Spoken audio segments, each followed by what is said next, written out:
بسم اللہ الرحمن الرحیم۔ السلام علیکم۔ اذیت شاید چھوٹا لفظ ہے، تکلیف، اہانت، ذلت، یہ سب لفظ اس کیفیت کے سامنے بہت چھوٹے تھے جو میں سہ رہی تھی۔ میں اس وقت تیز برستی بارش میں ایک دربار کی سیڑھیوں کے پاس کھڑی تھی۔ میں نے پہلا قدم سیڑھی پر رکھنا چاہا لیکن میرے پاؤں کرنٹ کی مانند پیچھے ہٹے تھے۔ نیک بزرگ کا مزار تھا، اللہ کے ولی تھے وہ، جہاں لوگوں ان کے توسط سے اپنی دعائیں مانگنے آتے تھے۔ اور میں کیا تھی؟ ایک بہت بڑی گناہ گار۔ میری ساری زندگی ایک اذیتناک گناہ میں گزر رہی تھی۔ مجھے ایک پل چین نہیں تھا، میں راتوں میں سو نہیں پاتی تھی، اٹھ کر بیٹھ جاتی تھی۔ نیند کی ہائی قسم کی ڈوز بھی مجھے سلانے میں ناکام رہتی تھی۔ میری غلافی آنکھیں رت جگے کی وجہ سے سوج چکی تھیں، میری آنکھوں کے گرد حلقے گہرے ہو چکے تھے، میری رنگت پیلی پڑ چکی تھی۔ میں ہر وقت ذہنی اذیت میں دوچار تھی۔ مجھے لگا جس گناہ میں مبتلا ہوں میں اس قابل نہیں کہ اس نیک بزرگ کے دربار کی سیڑھی بھی چڑھوں۔ میں یہاں اپنے لیے سکون کی دعا کرنے کی آئی تھی، کیونکہ میری زندگی سب کچھ تھا لیکن سکون نہیں تھا۔ کاش کہ وقت کا پہیہ پیچھے کو گھوم جائے اور میں اپنی زندگی کا فیصلہ بدل لوں۔ میں اپنے قدم پیچھے کو لینے لگی۔ بارش کی وجہ سے مٹی کیچڑ کی شکل اختیار کر چکی تھی۔ میرا پیر پھسلا اور میں اپنا توازن برقرار نہ رکھ سکی۔ میں اس گارے میں گر چکی تھی۔ میرا قیمتی لباس کیچڑ سے بھر چکا تھا، میرے ہاتھ پاؤں بھی کیچڑ سے بھر چکے تھے، لیکن مجھے خود سے گھن نہیں آ رہی تھی۔ مجھے لگ رہا تھا جس قدر میں پاک اور غلیظ ہو چکی ہوں، اسی قابل ہوں اس کیچڑ میں پڑی رہوں۔ میرے آنسو بہنے لگے تھے۔ میں نے روتے ہوئے کہا، میرے اللہ مجھے معاف کر دے، مجھے پاک کر دے، ورنہ میں اس غلاظت میں ہی مر جاؤں گی۔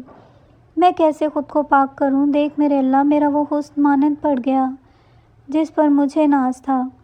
میری وہ ہوس شدہ محبت نے مجھے کہیں کا نہیں چھوڑا، مجھے ناپاک کر دیا۔ میں کیسے خود کو پاک کروں؟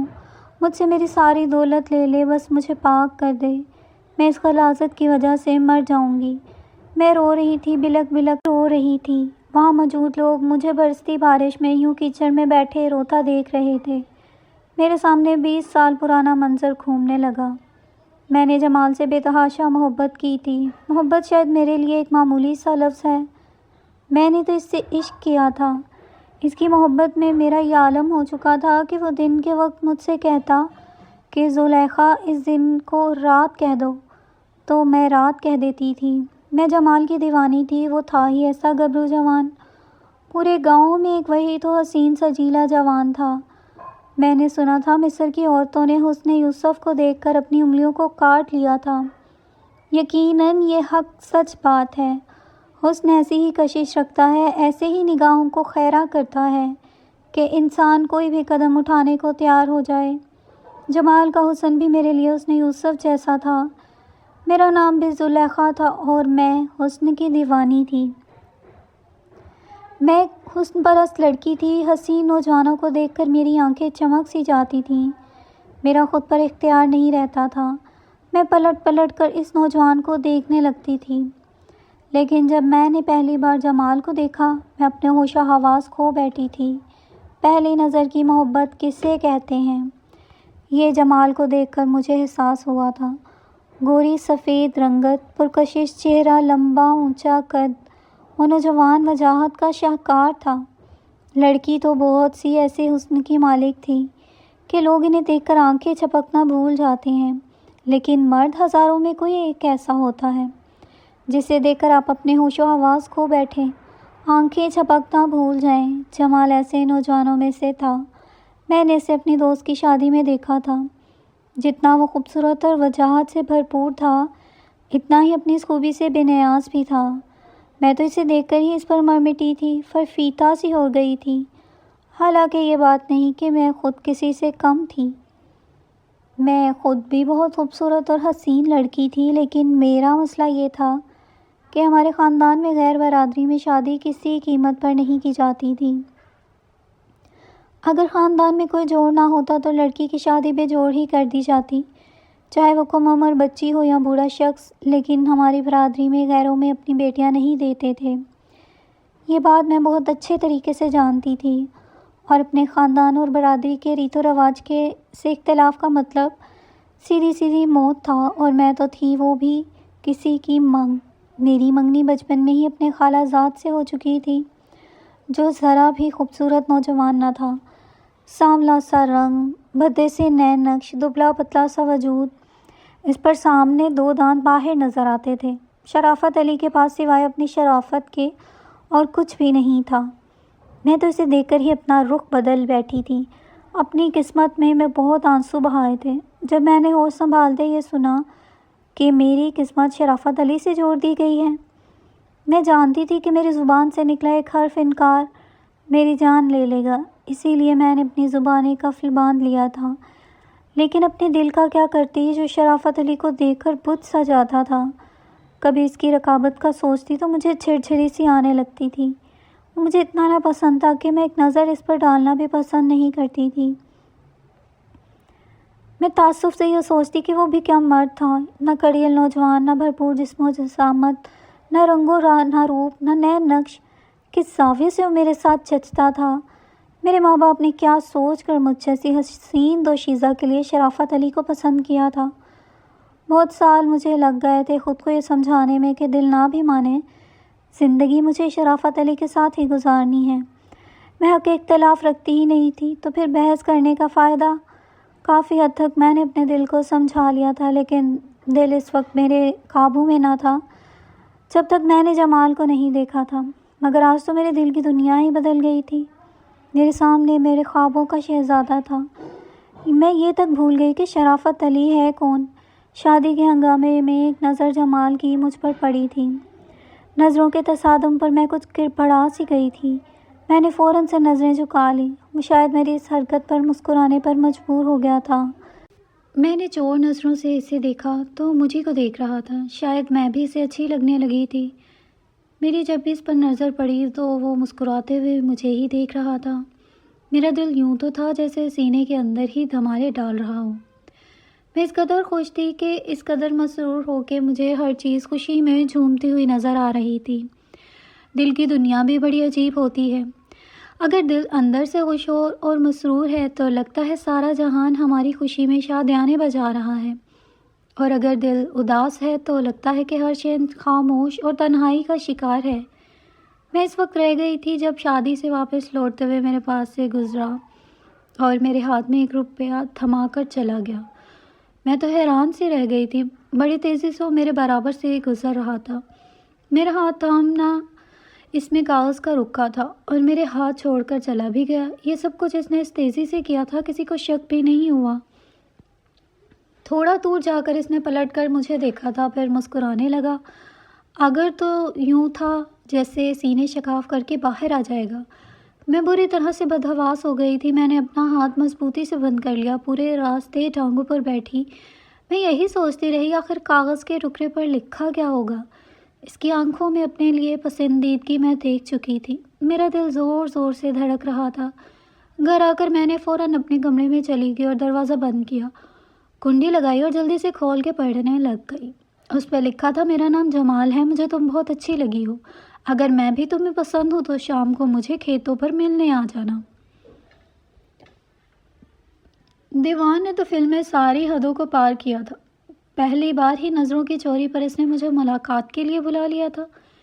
یہ اس وقت کی بات ہے جب موبائل فون اتنے عام نہیں ہوا کرتے تھے، ورنہ شاید وہ مجھے اپنا نمبر دے دیتا۔ میں رات ہوتی کروٹیں بدلتی رہی۔ یہ بھی خوف تھا کہ اگر میں اس سے ملنے چلی گئی اور مجھے کسی نے دیکھ لیا تو میرا کیا حشر ہوگا۔ یہ سوچ کر میرا دل کانپ سا جاتا، لیکن پھر اسے جمال کا سراپا میری نظروں میں سماتا تو جی چاہتا بھی بھاگ کر اس کے پاس چلی جاؤں۔ اگلے روز میں پورا دن بے چین سی رہی۔ کبھی سوچتی ایک بار ملاقات کر لیتی ہوں، کسی کو شک نہیں ہوگا۔ کبھی یہ سوچتی کہ اگر مجھے کسی نے دیکھ لیا تو غیرت کے نام پر مجھے مار ڈالیں گے، کیونکہ ایسا پہلے بھی ہماری برادری میں ہو چکا تھا۔ میری پھپھو کو کسی غیر برادری کے مرد کے ساتھ دیکھ کر جب یہ معلوم ہوا کہ دونوں ایک دوسرے کو پسند کرتے ہیں تو دونوں کو جو گولی مار ڈالی تھی، اس کے بعد تو کسی لڑکی نے ایسی جرأت نہیں دکھائی تھی۔ میں پورا دن اسی شش و پنج میں مبتلا رہی تھی کہ جاؤں یا نہ جاؤں۔ میں نہیں جانتی تھی کہ میرا یہ قدم مجھے مستقبل میں ایک ناقابل فہم اذیت میں ڈال دے گا۔ شام تک میرے دل نے ایسی دہائی ڈالی کہ میں سہیلی کے گھر کا بہانہ کر کے کھیتوں میں چلی گئی۔ جب میں وہاں پہنچی تو جمال سامنے ہی کھڑا تھا۔ شاید میرا ہی انتظار کر رہا تھا۔ مجھے دیکھ کر مسکرانے لگا، میری نزدیک آ گیا، کہنے لگا مجھے تو لگا تھا تم نہیں آؤ گی۔ میں نے کہا میں بھی تمہیں پسند کرنے لگی ہوں۔ میری بات سن کر اس نے مسکراتے ہوئے میرے ہاتھ تھام لیے۔ اس کی جرأت پر میں بوکھلا کر رہ گئی تھی، لیکن اس کے اس امر پر اسے روک نہیں سکی۔ اس سے یہ نہیں کہا کہ تم نے جرأت دکھائی بھی کیسے۔ یہ سب تو میں اس وقت کہتی جب مجھے ان باتوں پر اعتراض ہوتا۔ میرا دل دیوانہ وار اس شخص کے لیے دھڑک رہا تھا۔ وہ کہنے لگا تمہیں رات کو دیکھ کر میرے ہوش اڑ گئے تھے۔ تم بہت خوبصورت ہو، مجھے تمہارے خیال نے رات بھر سونے نہیں دیا۔ میرا اپنا یہی حال تھا۔ وہ کہنے لگا میں نے سنا ہے تمہاری برادری میں غیروں میں رشتہ نہیں کرتے۔ میں نے افسردگی سے اس بات میں سر ہلا دیا۔ وہ کہنے لگا لیکن میں تم سے سچی محبت کرنے لگا ہوں، تمہارے بغیر جی نہیں سکتا۔ میں نے بھی اس سے اپنی محبت کا اظہار کر دیا۔ کچھ دیر بعد میں اس وعدے کے ساتھ واپس آئی تھی کہ کل پھر سے اسے ملنے پہنچوں گی۔ میرا اپنے دل پر اختیار نہ تھا، نہ میرے قدم بھی اب روز جمال سے ملنے لگی۔ مجھ پر آسمان تو اس وقت ٹوٹا جب میرے بھائی نے مجھے جمال کے ساتھ دیکھ لیا۔ اس دن تو میرے گھر پر قیامت ہی ٹوٹ چکی تھی۔ میں یوں تھی کہ میرے وجود سے جان ہی نکل گئی ہو۔ میرے بھائی نے مجھے سرخ آنکھوں سے دیکھا، پہلے جمال کو غصے سے مجھ سے دور رہنے کا کہا اور پھر میرا ہاتھ پکڑ کر مجھے گھر لے جانے لگا۔ میں اپنے بھائی کی منت کرنے لگی کہ وہ مجھے جان سے نہ مارے۔ اس نے مجھے گھر جا کر خوب مارا تھا، میرا چہرہ بھی زخمی کر دیا۔ کہنے لگا تو پپو کا انجام بھول گئی ہے۔ میری ماں بھی پریشان سی ہو گئی۔ میں نے کہا مجھے معاف کر دے۔ میں ہاتھ جوڑ کر معافی مانگنے لگی۔ میری ماں بھی رونے لگی کہ اس بات کو گھر سے باہر نہ نکالو، ورنہ اگر بات پنچایت تک پہنچ گئی تو مجھے غیرت کے نام پر زندہ دفن کر دیا جائے گا۔ میرے والد نے کہا کہ شرافت کے گھر والوں کو کل ہی بلاوا دو، اس کا نکاح کر کے میں اسے کل ہی رخصت کر دوں گا۔ یہ سن کر تو میرا پورا وجود بے جان سا ہوا تھا۔ مجھے میرے کمرے میں بند کر دیا گیا۔ میں بے تحاشا رونے لگی۔ رات کو میری بہن میرے لیے گرم دودھ لے کر آئی۔ میں نے اس کے سامنے ہاتھ جوڑے کہ مجھے جانے دے، میں جمال کے بغیر مر جاؤں گی۔ اس سے شاید مجھ پر ترس آ گیا تھا۔ وہ مجھ سے کہنے لگی میں دروازہ کھلا چھوڑ جاؤں گی۔ میں نے اس کا شکریہ ادا کیا۔ مجھے جمال کا گھر معلوم تھا۔ میں رات کے پہر جب سب سو چکے تھے بڑی سی چادر اوڑھے احتیاط سے سب سے چھپ کر گھر سے بھاگ گئی۔ میں گھر تو باہر نکل آئی تھی، لیکن اپنے انجام کی خبر نہ تھی۔ میں جمال کے گھر پہنچ گئی۔ وہ اکیلا ہی رہتا تھا۔ مجھے دیکھ کر خوش ہو گیا۔ میں نے کہا میں اس کی خاطر گھر سے بھاگ آئی ہوں۔ وہ کہنے لگا مجھے معلوم تھا کہ تم مجھ سے محبت کرتی ہو، اس لیے میرے پاس ضرور آؤ گی۔ میں اس کے ساتھ منہ اندھیرے ہی گھر سے نکلی اور ہم دونوں سب کی نظروں سے خود کو بچاتے ہوئے لاہور کی بس میں بیٹھ گئے۔ وہاں پہنچ کر جمال مجھے گھر میں لے گیا۔ کہنے لگا یہ گھر میرا ہے، میں پچھلے کئی سالوں سے لاہور میں رہتا ہوں۔ وہ 2 کمروں کا گھر تھا۔ کہنے لگا یہاں تمہارے پیچھے اب کوئی نہیں آئے گا۔ پھر کہنے لگا تم یہیں بیٹھو، میں ابھی آتا ہوں۔ وہ مجھے اس خالی مکان میں چھوڑ کر نہ جانے کہاں جا چکا تھا۔ میں سوچ کر پریشان تھی اس کی رہائش لاہور میں ہے تو پھر وہ گاؤں میں کیوں آیا تھا۔ پھر یہ سوچ کر اپنے دل کو بہلا لیا کہ ہو سکتا ہے اس کا کام لاہور میں ہو، جب ہی یہاں رہتا ہو۔ لیکن مجھے جان کر حیرت بھی ہوئی تھی، جمال کا کوئی بھی رشتہ دار نہ تھا، نہ کوئی ماں باپ، نہ بہن بھائی۔ میں نے سوچا جب وہ آئے گا تو پوچھ لوں گی۔ میں اس کی گھر کی طرف نظر دوڑائی۔ میں نے پہلے تو اس گھر کی صفائی میں مصروف رہی۔ مجھے لگا جمال کچھ ہی دیر میں آ جائے گا، لیکن جمال تو شام تک واپس نہیں لوٹا تھا۔ میرا دل پریشان سا ہونے لگا تھا کہ ابھی تک آیا کیوں نہیں۔ میں ایک انجان شہر میں تھی، باہر کا دیکھ کر بھی نہیں جا سکتی تھی۔ میں بے حد پریشانی کے عالم میں اس کا انتظار کرتی رہی۔ یہ بھی خوف بھی دل میں آنے لگا کہیں میرے بھائی کو علم نہ ہو گیا ہو اور انہوں نے جمال کو مار ہی نہ ڈالا ہو۔ اس سوچ نے میری حالت غیر کی تھی۔ میں رونے لگی، جمال کے آنے کی دعائیں کرنے لگی۔ رات کے 10 بجے وہ آیا تھا، لیکن شراب کے نشے میں چور تھا۔ میں اسے دیکھ کر حیران تھی۔ وہ اس قدر نشے میں تھا کہ اپنے قدموں پر کھڑا بھی نہیں ہو پا رہا تھا۔ اس کے ہاتھ میں شاپر تھا، اسے سہارا دے کر کمرے تک لائی تھی۔ میں یہ سوچ کر بہت پریشان تھی کہ وہ شراب پیتا ہے۔ میں نے جیسے ہی اسے کمرے میں لٹایا، اس نے مجھ سے کہا کہ میں وہ لباس پہن لوں وہ جو لے کر آیا ہے۔ میں نے اس کے ہاتھ سے شاپر لیا اور جب دیکھا تو اس میں فینسی جوڑا تھا۔ میں اس کی بات سمجھ کر بولی کہ میں یہ آج نہیں پہن سکتی، ہم کل نکاح کریں گے، اس کے بعد ہی میں یہ سب پہنوں گی۔ لیکن وہ مجھے کہنے لگا کہ وہ مجھے ابھی سے لباس میں دیکھنا چاہتا ہے۔ میں جا کر بھی اس کی بات کو ٹال نہیں سکی۔ میں نے وہ لباس پہن لیا۔ مجھے تو لگا تھا وہ صرف مجھے دیکھنے کا خواہاں ہوگا، لیکن جمال نے مجھے اپنے قریب کر لیا۔ میں نے اس سے بہت کہا کہ نکاح سے پہلے یہ گناہ ہے، حرام ہے، مجھے اور اسے اس گناہ سے بچنا چاہیے، لیکن اس نے میری ایک نہیں سنی، مجھ سے زبردستی رشتہ قائم کر لیا۔ میں صبح رو رہی تھی کیونکہ نشے کی حالت میں جمال نے مجھ سے جہالت کا مظاہرہ ہی کیا تھا۔ میں نے جب اسے کہا تم نے شراب کیوں پی تھی، تو میری بات سن کر اس نے مجھے تھپڑ دے مارا۔ میں تو جمال کا رویہ دیکھ کر پریشان ہوئی تھی۔ کہنے لگا خبردار جو میرے سامنے تم نے زبان بھی چلائی تو میں نے کہا تم نے میرے ساتھ گناہ کیا ہے جمال، مجھے اس وقت خود سے اور تم سے نفرت سے محسوس ہو رہی ہے، آج ہی تم مجھ سے نکاح کر لو۔ میں نے روتے ہوئے اس سے التجا کی تھی، لیکن وہ شخص بے حس تھا، خاموشی سے گھر سے باہر نکل گیا۔ مجھے لگا وہ رات کو آئے گا تو نکاح خواہ کو اپنے ساتھ لائے گا، لیکن وہ رات کو پھر سے نشے کی حالت میں آیا تھا۔ روز میں جمال کی منت سماجت کرتی، اس کے سامنے روتی گڑ گڑاتی کہ مجھ سے نکاح کر لے، لیکن وہ تو یوں تھا جیسے میری بات سن ہی نہ رہا ہو۔ مجھے جمال سے بے تحاشا محبت تھی، جو کہ اس کے اس عمر سے نفرت میں تبدیل ہونے لگی تھی۔ وہ شخص صرف بظاہر ہی خوبصورت تھا، اندر سے وہ کس قدر گھٹیا سوچ کا مالک تھا، یہ بات مجھ پر بعد میں کھلی تھی۔ وہ دن بھر نوکری کرتا اور رات کو شراب پی کر گھر آتا اور مجھ سے زناکاری کرتا۔ میں اس کی منت کر کر کے تھک کر ہار کے چپ کر گئی تھی۔ وہ شخص کو جیسے پتھر کی مانند تھا۔ ایک بار میں دوسرے کمرے میں خود کو بند کر کے بیٹھ گئی، کیونکہ مجھے اب جمال سے ڈر لگنے لگا تھا۔ وہ شراب پی کر میرے ساتھ غیر انسانی سلوک کرتا تھا، مجھے مارتا پیٹتا تھا، مجھ سے زبردستی گناہ بھی کرتا تھا۔ لیکن یہ بھی کب تک ممکن تھا کہ میں کمرے میں قید رہتی؟ میں ایک دوہری اذیت میں مبتلا ہو چکی تھی۔ نکاح کے دو بول کی اہمیت کیا ہوتی ہے، اس کا مجھے شدت سے احساس ہونے لگا تھا۔